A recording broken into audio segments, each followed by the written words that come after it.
எப்படியாச்சும் உடம்பு ஏற்றி கொஞ்சம் ஸ்ட்ரென்த்து காட்டணும் எல்லாருக்கும். என்ன சார், எனக்கு இது 2 கையில தூக்குறதுக்கே ரொம்ப வெயிட் ஆகுது. நீங்க எப்படி சார் ஒரே கையில தூக்குறீங்க? ஐயோ, நான் எந்த என்னப்பா பலம் இல்லைன்னு கத்த தந்ததுப்பா. முயற்சி மட்டும் தான் இருந்தது. நீ முயற்சி பண்ண, இதை விட பெரிய வெயிட் எல்லாம் தூக்க முடியும். உங்களுக்கு பயங்கர ஸ்ட்ரென்த் தான் சார்.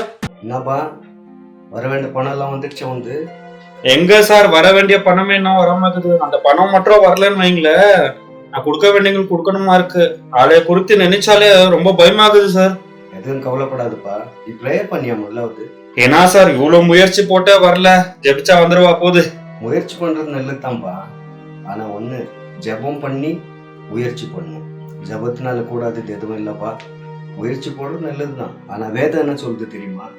முதலாவது தேவனுடைய ராஜ்யத்தையும் அவருடைய நீதியும் தேடுங்கள், அப்பொழுது உங்களுக்கு இவைகளெல்லாம் கொடுக்கப்படும் அப்படின்னு சொல்லுப்பா. நாளை தினத்தை குறித்து கவலைப்படாதீர்கள் அப்படின்னும் வேதத்துல இருக்குதுப்பா.